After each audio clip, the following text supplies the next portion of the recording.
ಪ್ರದೇಶದ ಪ್ರಯಾಗ್ರಾಜ್ನಲ್ಲಿ ಮಹಾ ಕುಂಭಮೇಳ ನಡೀತಾ ಇದೆ. 144 ವರ್ಷಗಳಿಗೆ ಒಮ್ಮೆ ಬರ್ತಕ್ಕಂತಹ ಮಹಾ ಕುಂಭಮೇಳ ಏನಿದೆ, ಅಂತಹದ್ದೇ ಸಂದರ್ಭದಲ್ಲಿ ದಕ್ಷಿಣ ಭಾರತದಲ್ಲೂ ಕೂಡ ಕುಂಭಮೇಳದ ಸಂಭ್ರಮ ಇರತಕ್ಕಂಥದ್ದು. ಮೈಸೂರು ಜಿಲ್ಲೆ ಟಿ ನರಸೀಪುರದಲ್ಲಿ ದಕ್ಷಿಣ ಭಾರತದ ಐತಿಹಾಸಿಕ ಕುಂಭಮೇಳ ನಡೀತಾ ಇದೆ. 3 ದಿನಗಳ ಕುಂಭಮೇಳ ಏನಿದೆ, ಕುಂಭಮೇಳವನ್ನು ಸಾಂಗವಾಗಿ ನಡೆಸಲಿಕ್ಕೆ ಜಿಲ್ಲಾಡಳಿತ ತಯಾರಿಯಾಗಿರ್ತಕ್ಕಂಥದ್ದು. ಕಾವೇರಿ, ಕಪಿಲ, ಅದೇ ರೀತಿಯಾಗಿ ಸ್ಫಟಿಕ ನದಿಗಳ ತ್ರಿವೇಣಿ ಸಂಗಮ ಏನಿದೆ, ಆ ಸಂಗಮ ಕ್ಷೇತ್ರದಲ್ಲಿ ಮಹಾ ಕುಂಭಮೇಳ ಪುಣ್ಯ ಸ್ನಾನವನ್ನು ಮಾಡಿದ್ರೆ ಉತ್ತರ ಭಾರತದಲ್ಲಿ ನಡೆಯುವಂಥ ಕುಂಭಮೇಳಗಳಲ್ಲಿ ಮಾಡುವಂಥ ಪುಣ್ಯ ಸ್ನಾನಕ್ಕಿಂತ 1 ಗುಲಗಂಜಿಯಷ್ಟು ಹೆಚ್ಚಿನ ಪುಣ್ಯ ಸಿಗುತ್ತೆ ಅನ್ನೋದು ಧಾರ್ಮಿಕವಾದಂತಹ ನಂಬಿಕೆ. ನಾನೀಗ ಅಂತಹ ಒಂದು ಐತಿಹಾಸಿಕ ಸ್ಥಳದಲ್ಲಿದ್ದೀನಿ. ನೀವೀಗ ಗಮನಿಸ್ಬೋದು, ಏನು ಕ್ಯಾಮ್ರಾದ ಬಲಭಾಗದಲ್ಲಿ ಇರ್ತಕ್ಕಂಥದ್ದೇ ಕಾವೇರಿಯ ನದಿ ಆಗಿರ್ತಕ್ಕಂಥದ್ದು.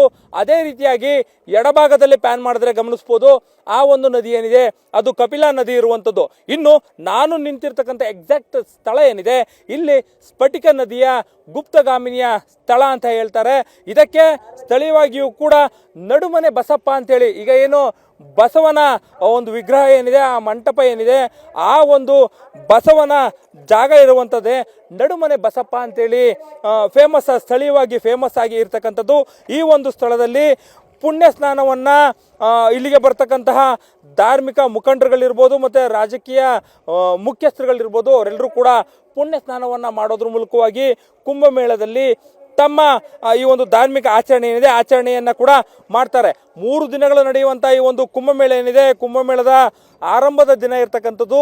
ಈ ಒಂದು ಸ್ಥಳದಲ್ಲಿರ್ತಕ್ಕಂಥ ಧ್ವಜ ಏನಿದೆ, ಧ್ವಜಾರೋಹಣವನ್ನು ಮಾಡೋದ್ರ ಮೂಲಕವಾಗಿ ಗಣ್ಯರು ಕುಂಭಮೇಳಕ್ಕೆ ಚಾಲನೆಯನ್ನು ಕೊಡ್ತಾರೆ. ಇನ್ನು ತ್ರಿವೇಣಿ ಸಂಗಮ ಏನಿದೆ, ತ್ರಿವೇಣಿ ಸಂಗಮದಲ್ಲಿ 3 ಕಡೆಗಳಲ್ಲಿ ಬರುವಂತಹ ಲಕ್ಷಾಂತರ ಭಕ್ತಾದಿಗಳೇನಿದ್ದಾರೆ ಅವರಿಗೆ ಪುಣ್ಯ ಸ್ನಾನದ ಅವಕಾಶವನ್ನು ಕೂಡ ಮಾಡಿಕೊಟ್ಟಿರ್ತಕ್ಕಂಥದ್ದು. ಈಗಾಗಲೇ ಕೂಡ ಏನು 3 ದಿನಗಳ ಈ ಒಂದು ಕುಂಭಮೇಳ ಏನಿದೆ, ಅದರಲ್ಲಿ 3ನೇ ದಿನ ಬೆಳಗ್ಗೆ 9:30, ಅದೇ ರೀತಿಯಾಗಿ ಮಧ್ಯಾಹ್ನ 12:30ಕ್ಕೆ 2 ಶುಭ ಗಳಿಗೆಗಳಲ್ಲಿ ಪುಣ್ಯ ಸ್ನಾನಕ್ಕೆ ಅವಕಾಶವನ್ನು ಮಾಡಿಕೊಟ್ಟಿರ್ತಕ್ಕಂಥದ್ದು.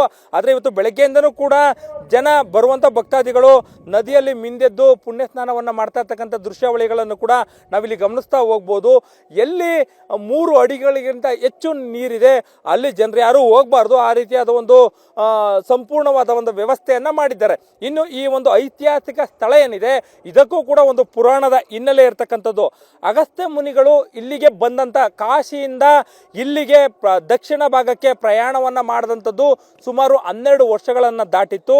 ಇಲ್ಲಿ ಶಿವನನ್ನು ಪೂಜೆ ಮಾಡಬೇಕು ಅಂತೇಳಿ ಅವರು ಸಂಕಲ್ಪವನ್ನು ಮಾಡ್ತಾರೆ. ಆ ಸಂದರ್ಭದಲ್ಲಿ ಹನುಮಂತ ಏನು ಯಮುನಾ ನದಿಯಿಂದ ಶಿವಲಿಂಗವನ್ನು ತರುವಂಥದ್ದು ತಡ ಆದಂತಹ ಕಾರಣಕ್ಕಾಗಿ ಮರಳಿನಲ್ಲೇ ಕೂಡ ಶಿವಲಿಂಗ ಮೂರ್ತಿಯನ್ನು ಮಾಡಿ ಅದನ್ನು ಪ್ರತಿಷ್ಠಾಪನೆಯನ್ನು ಮಾಡಿ ಪೂಜೆಯನ್ನು ಮಾಡಿದ್ರು.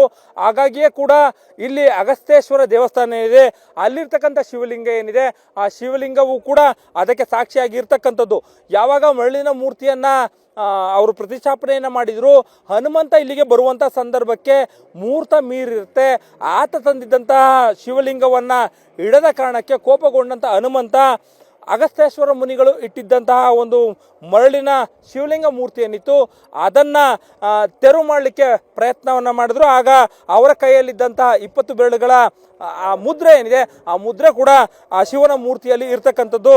ಇದೆಲ್ಲವೂ ಕೂಡ ಪುರಾಣ. ಆದರೆ ಇಂತಹ ಒಂದು ಐತಿಹಾಸಿಕ ಸ್ಥಳದಲ್ಲಿ ಕುಂಭಮೇಳವನ್ನು ಆಚರಣೆ ಮಾಡುವಂಥದ್ದು, ಅಂದರೆ ತ್ರಿವೇಣಿ 3 ನದಿಗಳು ಸಂಗಮ ಆಗುವಂಥ ಈ ತ್ರಿವೇಣಿ ಕ್ಷೇತ್ರ ಏನಿದೆ, ಆ ಕ್ಷೇತ್ರದಲ್ಲಿ ಪುಣ್ಯ ಸ್ನಾನವನ್ನು ಮಾಡಿದ್ರೆ ಉತ್ತರ ಭಾರತದಲ್ಲಿ ನಡೆಯುವಂತಹ ಪುಣ್ಯ ಸ್ನಾನಗಳೇನಿವೆ ಅದಕ್ಕಿಂತಲೂ ಕೂಡ 1 ಗುಲಗಂಜಿಯಷ್ಟು ಹೆಚ್ಚಿನ ಪುಣ್ಯ ಇಲ್ಲಿ ಸಿಗುತ್ತೆ ಅಂತೇಳಿ. ಇನ್ನು ನದಿಯ ಮಧ್ಯದಲ್ಲಿ ಇರ್ತಕ್ಕಂಥ ಈ ಒಂದು ಸ್ಥಳ ಏನಿದೆ, ಈ ಒಂದು ಸ್ಥಳಕ್ಕೆ ಧಾರ್ಮಿಕ ಮುಖಂಡರುಗಳು, ಮಠಾಧೀಶರು ಏನು ಬರ್ತಾರೆ ಅವರು ಮಾಡುವಂಥ ಪುಣ್ಯ ಸ್ನಾನಕ್ಕೆ ಮತ್ತು ಧ್ವಜಾರೋಹಣ ಮಾಡುವಂತಹ ಸ್ಥಳಕ್ಕೂ ಕೂಡ ಈಗ ವ್ಯವಸ್ಥೆ ಮಾಡ್ಕೊಂಡಿದ್ದಾರೆ. ನದಿಯಲ್ಲಿ ನೀರಿನ ಹರಿವು ಒಂದಷ್ಟು ಹೆಚ್ಚಾಗಿರುವ ಕಾರಣಕ್ಕಾಗಿ ಪೂಜೆ ಮಾಡುವಂಥ ಸ್ಥಳ ಏನಿದೆ, ಪೂಜೆ ಮಾಡುವಂಥ ಸ್ಥಳಗಳಲ್ಲಿ ಮರಳಿನ ಮೂಟೆಗಳನ್ನು ಹಾಕಿ ತಾತ್ಕಾಲಿಕವಾಗಿ ರಸ್ತೆಯನ್ನು ನಿರ್ಮಾಣ ಮಾಡಿರ್ತಕ್ಕಂಥದ್ದು.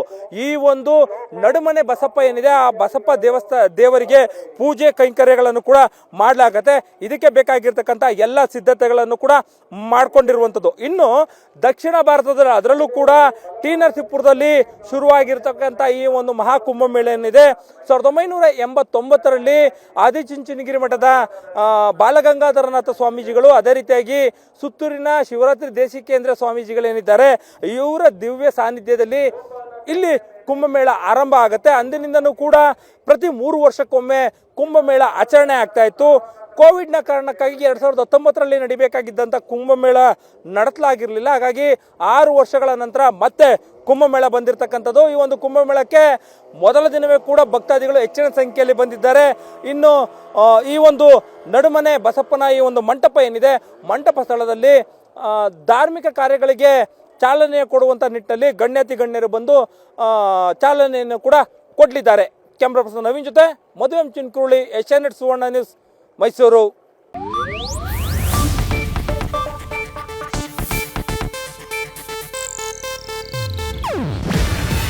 ಇದು ಏಷ್ಯಾನೆಟ್ ನ್ಯೂಸ್ ನೆಟ್ವರ್ಕ್ ಪ್ರಸ್ತುತಿ. ನೀವು ನೋಡ್ತಿದ್ದೀರಾ ಏಷ್ಯಾನೆಟ್ ಸುವರ್ಣ ನ್ಯೂಸ್.